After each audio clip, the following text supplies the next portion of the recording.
Bismillahirrahmanirrahim. Salam Shalom semuanya, para pendengar podcast dimanapun Anda berada. Semoga sehat selalu teman-teman semua. Masih di podcast YIP Center dan YIPC Indonesia, teman-teman. Malam ini kita akan berbincang sedikit banyak tentang satu hal saja, tidak usah banyak-banyak. Satu isu yang lagi hangat-hangatnya, mungkin siang kemarin atau 2 hari yang lalu. Kalau teman-teman baca Twitter, itu lumayan trending sih teman-teman, meskipun saya tidak tahu apakah naik 5 trending Twitter, tapi kita lagi heboh nih soal buku bahan ajar PKN ya, yang diterbitkan oleh Kemendristekdikbud, ya itu namanya agak sulit. Nah, malam ini kita akan sama berbincang dengan Romo Sigit SCG, seorang al-imam al-Katolik, ya, seorang santri Katolik yang sekarang nyantri di UIN Sunan Kalijaga di jenjang doktoral. Selamat malam Romo Sigit. Selamat malam. Selamat malam ya. Ya, semoga sehat teman-teman selalu semua. Romo. Iya, kali ini kita mau ngobrol aja sebetulnya Romo. Boleh mungkin dibagikan kira-kira bagaimana awal mula mungkin Romo ketemu kasusnya dan seperti apa kira-kira keadaan awalnya Romo ketika menemukan bahan ajar buku buku SMP itu ya. Bagaimana kira-kira cerita awalnya Romo? Ya, jadi malam Selasa kemarin, Senin malam, itu ada salah satu wali murid yang kirim WA ke saya, mengirimkan foto dari buku cetak itu di halaman yang 79 itu, yang kontennya pada akhirnya rame itu. Kemudian setelah saya baca, kok memang aneh ini. Terus saya tanyakan apakah punya PDF-nya, apakah ada versi lengkapnya supaya saya juga bisa membaca secara keseluruhan. Dan setelah saya lihat-lihat, memang bagian yang paling fatal kesalahannya adalah bagian itu. Sehingga ya spontan saja kemarin saya kemudian buat Twitter malam itu juga. Mungkin sekitar 15 menit setelah saya dapat WA dari salah satu wali murid itu. Spontan, ya saya tidak menduga akan serame itu. Saya pokoknya waktu itu hanya bilang ke wali murid itu, saya akan bantu untuk menyampaikan di media sosial. Waktu itu sih saya berpikir untuk menggunakan semua lini ya, semua lini media sosial. Tapi yang terpikir pertama adalah Twitter. Padahal saya itu di Twitter itu termasuk pengguna pasif. Tetapi ya itu yang spontan terpikir adalah Twitter. Kemudian ya itu malam itu jam 10-an begitu saya buat saya tweet konten itu dengan beberapa narasi yang memang coba saya sambil memikirkan, sambil nge-tweet itu. Dan terjadilah itu. Sampai malam itu sekitar jam 12 saya sambil kerja itu masih ada. Cepat sekali itu netizen itu meretweet, menanggapi segala macam.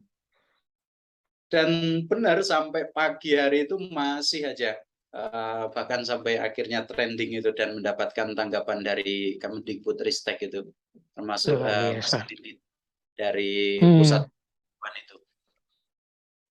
Yaitu awalnya, cerita awalnya itu.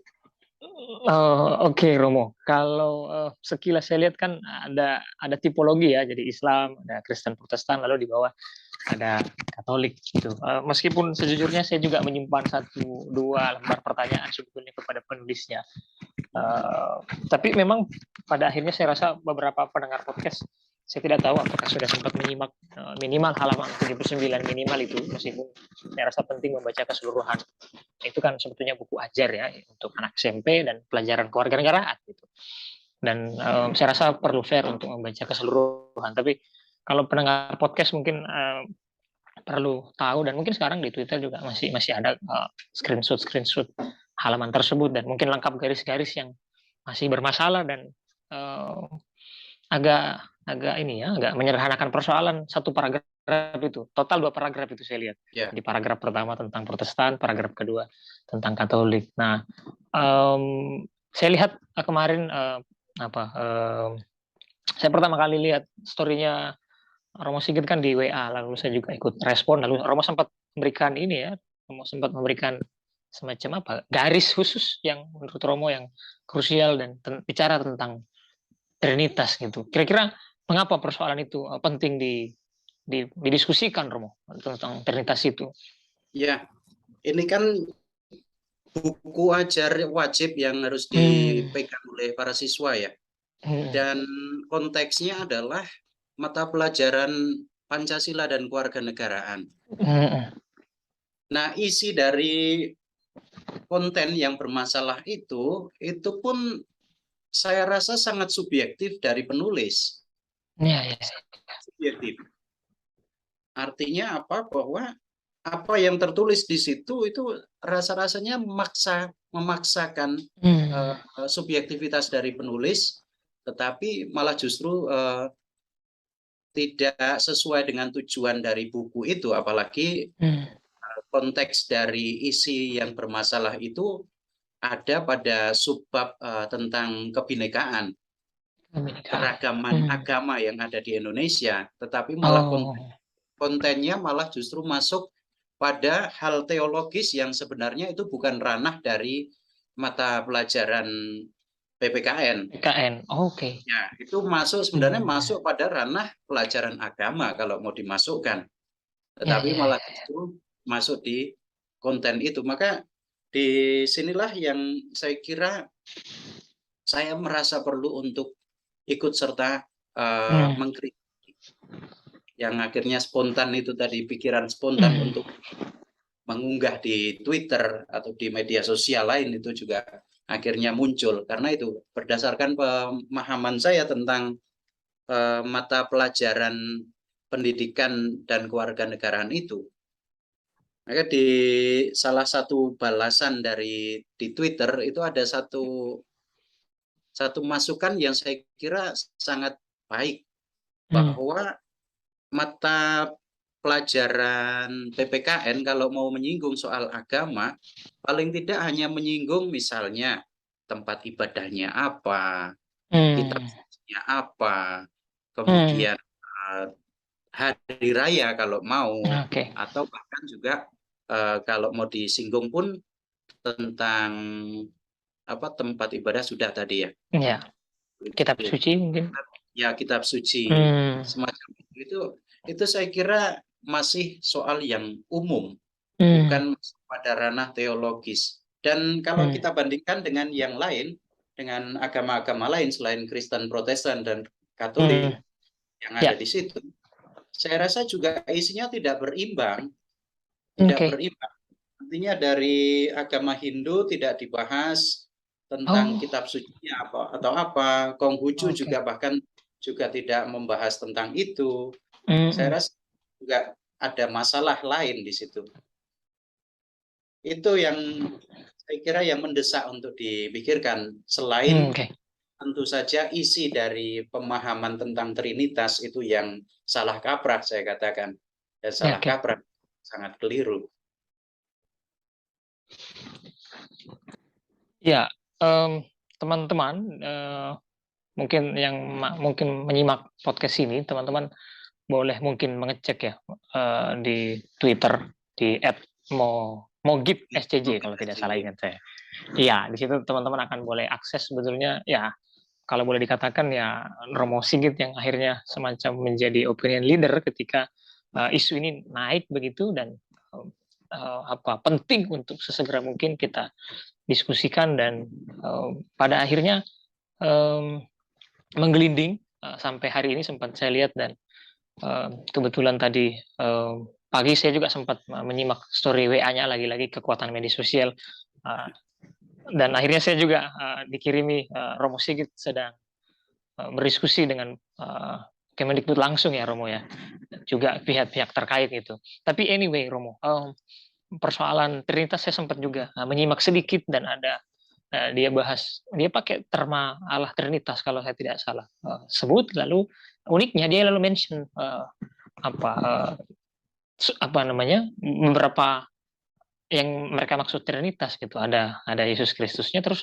ada Bunda Marianya gitu. Wah, apa sebagai orang yang juga menyantri di kampus Kristen gitu, khususnya Protestan, ya sebagai Muslim yang juga mengamati itu, menurut saya ya secara subjektif juga sebagai Muslim yang juga berdialog di YPC dan belajar tentang Kristologi di UKDW di teologi, ya maksud saya bisa merasakan betapa sulitnya teman-teman Kristiani untuk memahami itu. Nah, saya yang berdialog saja sepertinya tidak terima sekali, apalagi teman-teman yang saya rasa itu, saya tidak tahu apakah bisa masuk kategori menyakiti hati teman-teman. Dan pada akhirnya saya sepakat tadi apa yang dikatakan Romo, ada lensa subjektif yang dipakai penulis untuk menilai, mengevaluasi, ya mungkin mengevaluasi juga gitu. Sehingga kalau di IPC itu kami punya istilah menggambarkan dan menilai. Nah, ada penilaian di situ yang tentu saja subjektif, sementara menggambarkan itu lebih lebih lebih cenderung ke objektivitas kalau menggambarkan. Nah, sementara ada kesalahan fatal yang sangat fatal, sesat dan menyesatkan kira-kira buku itu kalau dibaca, dan jelas sekali bagaimana misleadingnya, penggiringan opini yang sangat berbahaya untuk dibaca. Tapi kira-kira sebagai seorang imam juga di gereja Katolik, apakah mungkin beberapa teman-teman pendengar boleh tahu kira-kira di buku itu yang salah, Romo? Kira-kira bagaimana cara kami, sebutlah yang awam, atau Romo kebetulan kuliah di kampus Islam, doktoralnya sekarang, dan kalau semisal ada semacam outsider dari Kristiani bertanya Trinitas, bagaimana cara kami untuk memahami hal yang begitu rumit itu? Saya yakin itu juga rumit karena saya 9 tahun di IPC, dialog Trinitas juga tidak mudeng-mudeng kalau kata orang Jogja. Dan maksud saya, apa bolehkah kami mendapat satu dua salayang pandang tentang Trinitas yang semoga kami bisa paham dan teman-teman di rumah bisa paham? Monggo, Romo. Baik, kalau mau menjelaskan secara gamblang memang kita memang tidak bisa menangkap ya secara gamblang, karena memang misteri Trinitas ini bagi kami itu memang hanya bisa dipahami dalam konteks keberimanan. Artinya bagaimanapun tiga, kalau pandangan umum mengatakan tiga kok satu, satu tambah satu tambah satu kok jadinya satu, seperti itu. Itu memang secara matematik memang tidak mungkin, karena memang ini bukan perkara matematika, tetapi inilah perkara iman yang juga diterima, yang kami terima dalam pengalaman keseharian kami sebagai seorang Kristiani. Maka kalau mau dikatakan diminta saya menjelaskan secara gamblang, itu tidak akan pernah berhasil. Bahkan mungkin menjelaskan kepada orang-orang Kristiani sendiri juga kita tidak bisa memahami secara gamblang. Tetapi intinya bahwa doktrin Trinitas atau Allah Tritunggal Maha Kudus itu memang mau menunjukkan, mengajarkan bahwa Tuhan itu sebenarnya satu, tetapi mengada atau terdiri dari tiga pribadi. Cara beradanya ada dalam tiga pribadi. Allah Bapa sebagai pribadi pertama, kemudian Allah Putra sebagai pribadi kedua, serta Allah Roh Kudus sebagai pribadi ketiga. Ini tiga cara mengada Allah yang esa inilah yang juga diimani, dialami oleh sejarah keselamatan mulai dari bangsa Yahudi, Israel, hingga pada akhirnya kami teruskan di dalam kekristenan, tradisi kekristenan. Maka ini saya kira paling tidak dalam hal inilah yang bisa dijelaskan, bagaimana menjelaskan itu, cara mengadanya. Kalau dalam Islam, kalau ini saya tidak mau membandingkan ya, dalam Islam sendiri kan juga mungkin kalau mau mendekati sebagai pendekatan ya, dengan Asmaul Husna itu kan juga kurang lebih juga mau menggambarkan Allah yang esa itu dengan berbagai macam sebutan 99 nama Allah itu kan juga saya kira juga kurang lebih arahnya ke sana. Tetapi memang yang meskipun juga tidak 100% sama cara menghayatinya, tetapi kurang lebih kalau mau dibandingkan arahnya bisa dikatakan seperti itu. Tapi sekali lagi soal iman akan Tritunggal Maha Kudus, Allah Tritunggal, itu bukanlah soal matematika yang 1 tambah 1 2, atau 1 tambah 1 tambah 1 lagi 3, tetapi kok 1. Bukan perkara itu, tetapi inilah misteri Allah yang coba kami terima, yang coba kami hayati, dan pada akhirnya juga mengarahkan kami dalam tindakan sebagai seorang Kristiani. Saya kira itu. Ji, baik Romo. Berarti memang dalam iman Kristiani ya tidak ada Bunda Maria di antara ini ya Romo ya. Ya, Terkonfirmasi ya Romo. Iya, itu teman-teman tadi sudah dijawab sama Romo Sigit. Dan tadi analogi itu atau kias itu ya tentu tidak 100% teman-teman, karena kita sudah lompat teologi, dan tentu perbandingannya ya namanya juga terbatas ya manusia ya, tidak bisa. Saya rasa tadi istilah Mysterium Dei itu memang menjadi kerinduan para pencari kalau istilah sufinya gitu, kerinduan orang-orang yang kangen gitu. Nah, ya tadi juga sempat dibahas sama Romo juga bagaimana sebetulnya penghayatan iman Kristiani. Tentu bukan Allah yang numerik ya, satu bukan satu numerik yang setelah satu atau dua atau terus ada nol sebelum satu. Tentu tidak seperti itu epistemologinya. Dan saya rasa memang karena ini penghayatan iman ya, ya bagaimana ceritanya, tidak mungkin bisa dinalar yang matematis atau logik yang bisa dikalkulasi. Saya rasa tadi sudah gamblang teman-teman Romo Sigit memberikan pemaparan kepada kita semua. Nah, kita kembali ke buku itu tadi Romo, karena tadi memang prioritas itu sangat sulit sebetulnya. Dan di IPC Romo, setiap Peace Camp 3 hari 2 malam itu kami ada sesi kedua, nilai kedua namanya mengatasi prasangka. Kalau 9 tahun saya memfasilitasi IPC sejauh ini di camp itu, kalau saya boleh ranking gitu Romo, pertanyaan apa top 3 teman-teman Muslim ke teman-teman Kristiani, top 3 salah satunya itu adalah Trinitas. Bagaimana cara paham Trinitas? Apakah Tuhannya 3? Oh, itu selalu orang bertanya itu. Nah, tadi saya rasa Romo sudah jawab bahwa dia juga adalah monotheism, warisan Abraham, yang memang penghayatannya tidak mungkin persis sama seperti orang Yahudi kalau pakai garis Abraham, dan juga teman-teman Muslim itu. Tapi pada kerangkanya ya dia juga Tuhan yang esa, echad dalam bahasa Ibrani itu. Dan justru kalau saya baca echad Romo, yang sempat saya belajar waktu Ibrani lanjutan itu, saya diajari untuk memaknainya ya tidak satu numerik, tapi kesatuan gitu. Itu yang mungkin lebih tidak menjebak orang. Ketika ditanya satu, orang langsung mikir numerik ada dua, sementara ya unity, triunity, bukan tritheism gitu. Dan ada kesatuan dalam kata echad yang dalam bahasa Arab ahad gitu ya. Ya sama mungkin beberapa teman-teman pendengar yang secara bunyi itu ya memang saudaraan memang bahasa ini teman-teman, Ibrani dan Arab. Nah, kalau misalnya kembali ke bahasan buku ini Romo, setelah Romo mengirim email saya lihat dan juga langsung direspon sama Ristek Dikbud ini, dan ada Zoom tadi pagi kalau tidak salah. Boleh kami diceritakan Romo apa yang dilakukan tadi pagi dan seperti apa proses yang tadi pagi Romo jalani bersama beberapa pihak Kemendikbud, ada juga KWI saya lihat, dan PGI. Kira-kira proses tadi pagi itu seperti apa? Ya, sebenarnya tadi saya hanya ikut, kebetulan saya diberi undangannya oleh salah satu kenalan yang bekerja di Kemenak. Kemudian saya tanya apakah boleh ikut. Saya akhirnya nimbrung saja sebenarnya.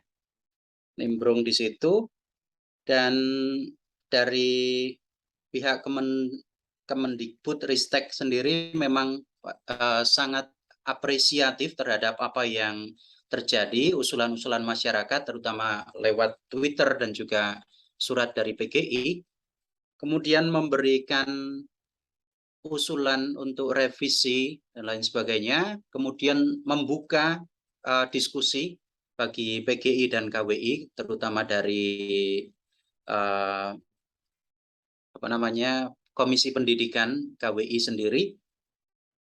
Dari usulan koreksi revisi yang diusulkan oleh Kemendikbud Ristek itu, kemudian dari PGI dan KWI sendiri mencoba untuk meminta waktu terlebih dahulu dengan batas besok akan diadakan lanjutan untuk pembahasan mengenai revisi dari apa yang tadi didiskusikan.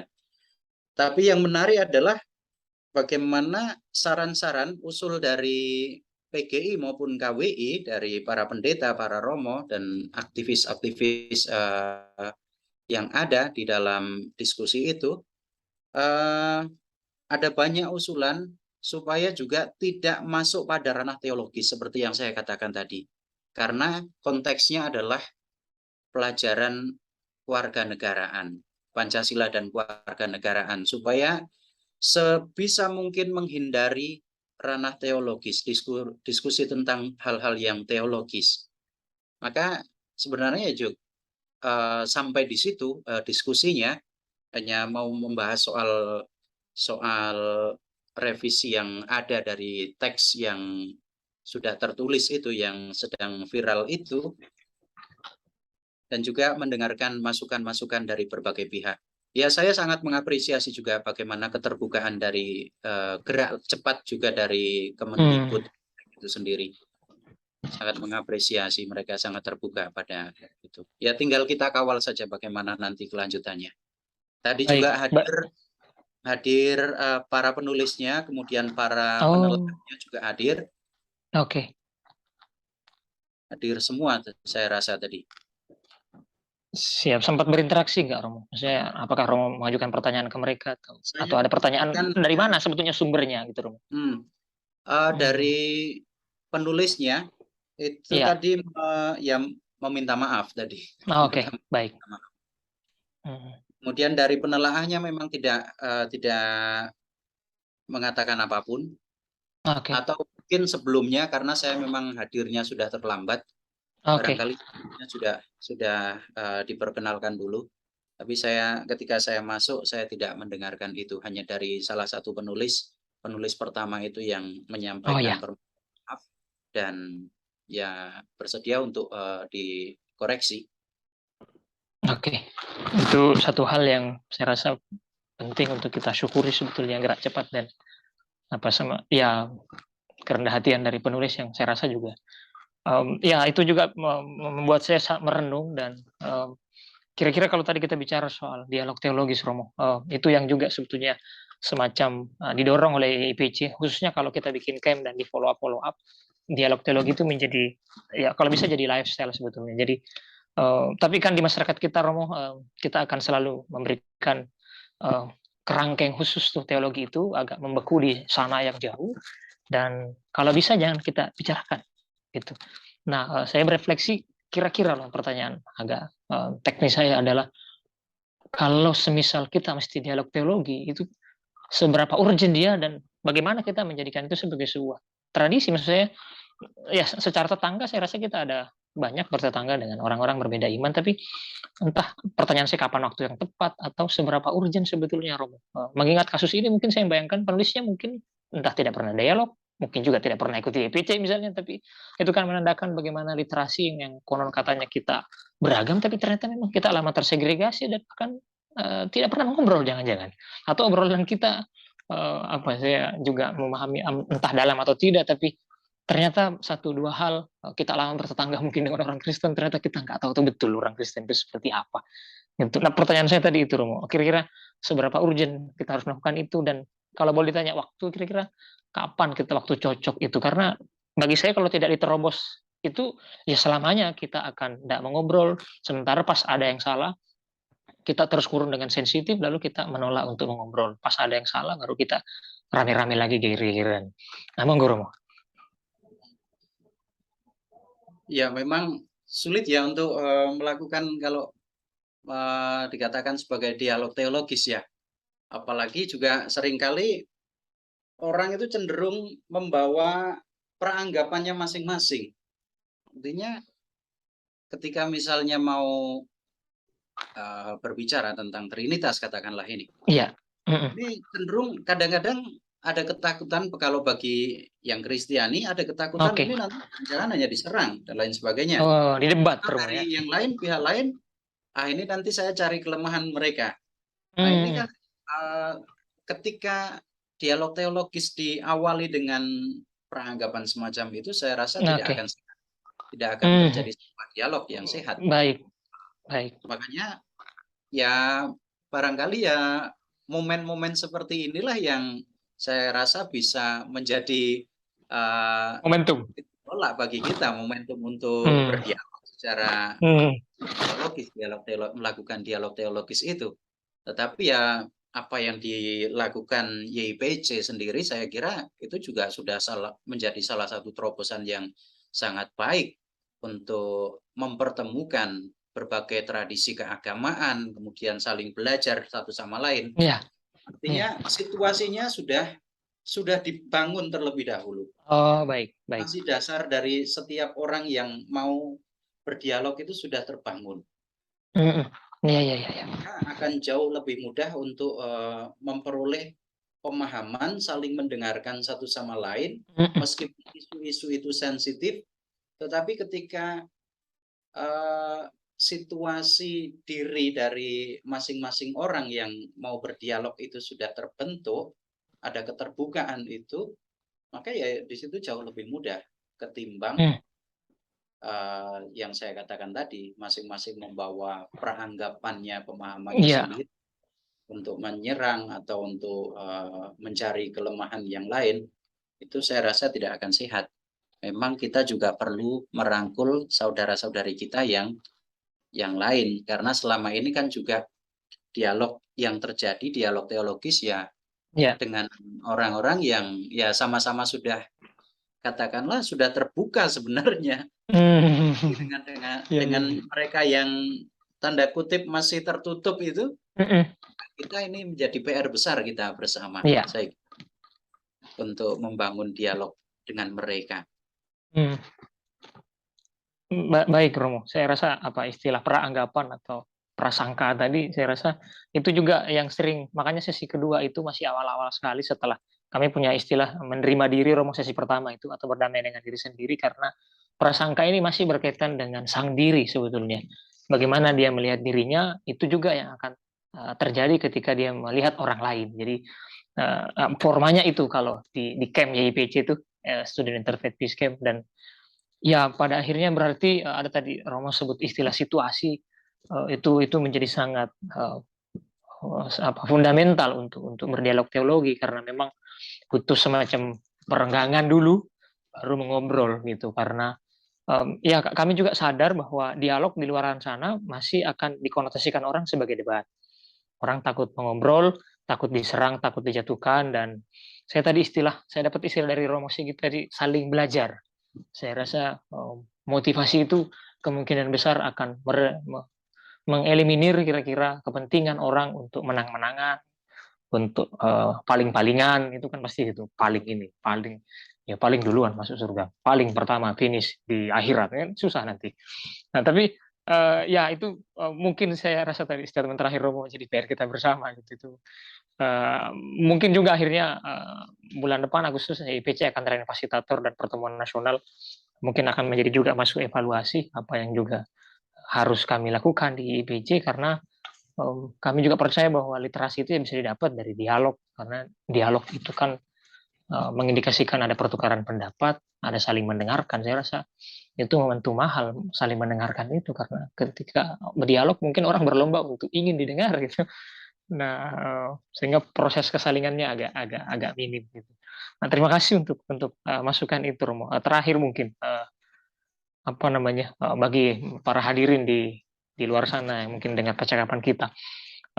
Khusus sendiri di anak muda Romo. Saya belum tahu yang menulis itu usia berapa, tapi kira-kira menatap anak muda hari ini dan sebutlah mungkin urgensi dialog, dan khususnya mungkin bagaimana kita mengobrolkan iman, penghayatan, bagaimana itu kalau boleh kami dikasih masukan begitu, dan juga mungkin pendengar yang juga adalah teman-teman di IPC atau anak-anak muda milenial, mungkin Islam dan Kristiani atau teman-teman yang beragama lain, kira-kira apa yang kami perlukan atau apa yang harus kami persiapkan untuk kemudian menerobos tabu, mungkin karena warisan-warisan orang tua dahulu kan memang udah rukun-rukun aja, nggak usah ngobrol itu nanti ribut lagi. Nah bagaimana untuk saya rasa hari ini Gen Z dan milenial itu kan sudah berbeda, jadi bagaimana kami dihantar untuk bisa paham, terlebih Romo kuliah di UIN, saya rasa ada banyak juga pengalaman di UIN, tapi bagaimana kami bisa mengambil disposisi, bisa saling belajar Bagaimana cara mengambil posisi itu, Romo, untuk para pendengar ini? Silakan, Romo. Ya, pertama-tama ya jangan jangan takut untuk mempelajari tradisi agama lain. Itu jangan takut terlebih dahulu. Hmm. Karena ketika kita sudah takut lebih dahulu, misalnya ini selama ini kan isu-isu yang ada juga misalnya soal tempat ibadah. Oh Kalau iya. kita mau belajar dari orang lain misalnya, ya sudah, tempat ibadah itu kan tempat. Ya Hmm. datanglah, masuklah, toh itu juga tempat ibadah. Ya. Supaya juga tahu, jangan takut. Kadang ketakutan itulah yang membuat kita ragu. Seolah-olah kalau kita masuk tempat ibadah agama lain, otomatis kita masuk Pindah agama. ke agama tersebut. Saya Iya, kira iya, iya. ketakutan ini yang pertama-tama akan menjadi penghalang utama. Iya. Hmm. Baik. Kemudian setelah mengatasi rasa takut itu ya bergaul. Artinya Hmm. mau mau membuka diri untuk berteman dengan siapapun, Hmm. karena makin semakin banyak teman kita dari beraneka ragam agama dalam konteks Hmm. ini, agama dan kepercayaan, saya Hmm. kira kita sendiri akan terbentuk, bagaimana sikap maupun cara pikir kita akan terbentuk. Meskipun tidak selalu soal membahas soal hal-hal teologis. Hmm. Tetapi perjumpaan itulah yang akhirnya juga membangun kita. Saya pernah mendengar, saya lupa dari siapa, tentang almarhum Buya Syafi. Hmm. Katanya dulu beliau itu uh, jadi salah satu mahasiswa yang cukup strict ya, cukup Iya. tertutup. Tetapi ketika mengalami perjumpaan-perjumpaan seperti itu, akhirnya kita tahu bagaimana buahnya. Buya Syafi sebagai bapak bangsa yang Iya. sedemikian luar biasa, almarhum, yang menjadi sosok inspiratif bagi kita. Saya kira disitulah kita juga perlu belajar bagaimana ketika kita juga mengalami perjumpaan dengan orang lain, kita akan semakin disposisi kita semakin terbentuk, kita Hmm. cara pandang kita juga akan semakin terbuka lebar Hmm. diri untuk belajar, dan disitulah ketika kita sudah pertama mengatasi rasa takut, kemudian membuka diri untuk berteman dengan semakin banyak orang dari berbagai latar belakang, baru disitulah kita akan bisa semakin terbuka untuk belajar hal-hal teologis segala macam. Hmm. Saya kira itu. Menjawab nggak ya? Ya, terima kasih banyak, Romo. Terima kasih banyak. Saya ingin notice soal ketakutan sih, karena sering tuh kita, khususnya teman-teman muda kami kan sering tanya gitu. Nah, pas pulang dari camp itu kan biasanya akan ditanya, oh, kamu tidak takut pindah agama dan seterusnya, kamu tidak takut. Pertanyaan-pertanyaan ketakutan, dan ya tentu kita perlu memvalidasi ketakutan itu. Tapi pada akhirnya memang ya sebagai manusia biasa yang punya rasa takut, sebagai orang yang juga tumbuh dari Sulawesi Selatan, homogen, Islam semua, dan pikiran itu pernah menempel di kepala saya, Romo. Sebelum mungkin ke Jogja bertemu dengan populasi yang hampir setengah-setengah, setengah teman-teman Muslim dan setengah teman-teman di luar yang beragama Muslim di Yogyakarta. Nah, saya menemukan itu juga. Soal ketakutan itu ya pernah menghinggap dalam paradigma saya gitu. Bahkan dulu kepala saya itu menyebut kata Yesus, Romo. Wah, itu bisa auto Kristen, Romo. Bayangkan. Nah, pas saya belajar gereja Katolik sih yang paling panjang, Romo, ya kalau mau pindah masuk Katolik itu ribet istilahnya. Nah, itu lama gitu.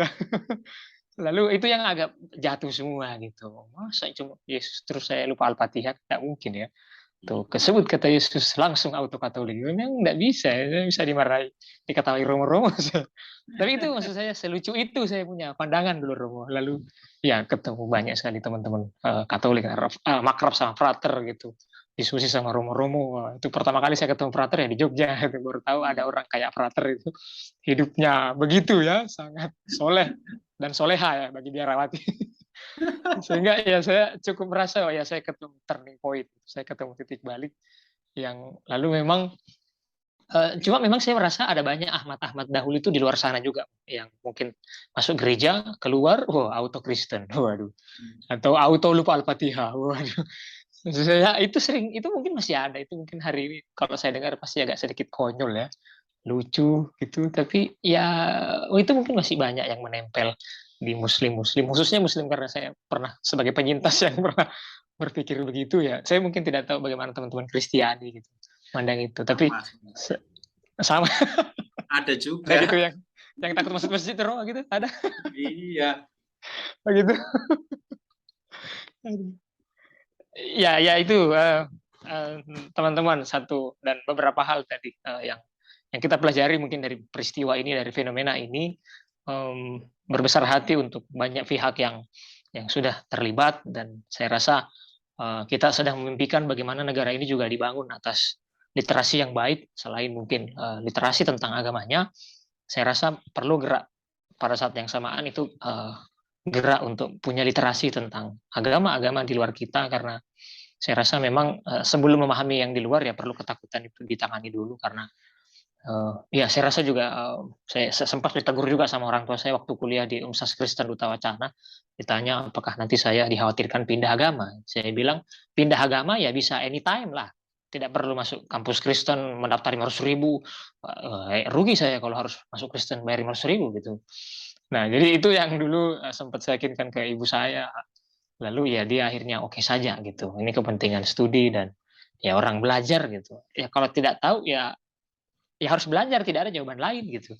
Bukan tidak tahu terus langsung sok tahu gitu. Itu yang saya pelajari, itu yang saya refleksikan. Dan lalu saya senang sebetulnya ada juga orang seperti Romo Sigit yang sebetulnya sudah lama sekali saya lihat pastor-pastor itu, Romo-Romo berekspansi ke UIN gitu. Waduh, kapan saya gantian gitu. Dan akhirnya saya gantian hijrah dari kampus UI menjadi UK ya. Universitas Islam menjadi Universitas Kristen gitu, dan dengan Kita segala gantian. macam pergumulan. Lah ya, saya nggak tahu apakah Romo juga sempat dicemaskan gitu pindah Islam, tapi kan sudah ini ya. Ya banyak yang Toral. mencemaskan itu umat malahan. Eh, aduh, ini umat mencemaskan imamnya itu. Takut login istilah anak muda hari ini tuh di Twitter tuh. Takut login. Aduh.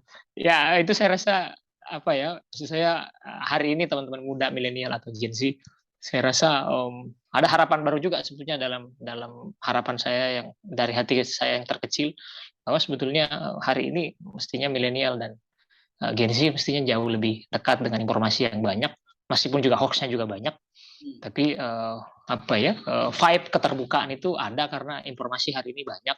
Sisanya memang menurut saya karena kita di Indonesia, saya rasa bertetangga dengan teman-teman yang berbeda agama itu banyak. Tinggal memang apakah kita mau masuk ketok-ketok rumah ibadahnya dan pengen kenalan, pengen cerita soal kehidupan mungkin, atau kasus-kasus sosial mungkin.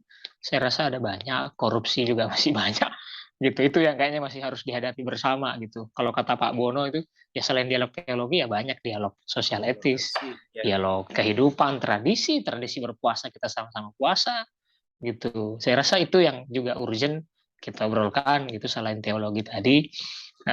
Dan banyak hal tadi saya rasa disampaikan sama Romo Sigit. Nanti Anda boleh menyaksikan kembali podcast ini, teman-teman. Segitu dulu, teman-teman. Podcast malam ini sudah setengah jam lebih. Saya khawatir kuping yang mendengarkan nanti terlalu panas ya mendengar obrolan separuhnya dark joke ini ya. Ya, teman-teman, terima kasih banyak sudah mau mendengarkan. Wabil khusus syukron kasiran kepada Romo Sigit yang sudah menemani kita berbincang. Kita tentu menanti perbaikan atau revisi dari buku ajar itu untuk adik-adik kita juga punya literasi. Sembari juga mungkin teman-teman milenial atau Gen Z juga perlu memburu informasi yang valid, bertemu dengan sumber primer, bertanya. Saya rasa kita tidak kekurangan orang Islam atau orang Kristen, orang Hindu di Indonesia. Nah, cuma memang apakah kita mau bergaul atau mau, itu memang itu pertanyaan krusialnya, teman-teman. Sekali lagi terima kasih untuk promosi diganggu malamnya. Doa juga untuk kesuksesan studi doktoralnya di UIN, Romo. Semoga istiqomah, kira-kira istilahnya anak UIN kan kayak gitu ya.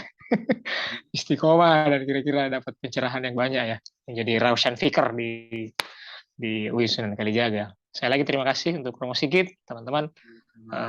Semoga diskusi ini menambah satu dua informasi, pandangan kita kemudian juga sedikit lebih terbuka gitu, teman-teman.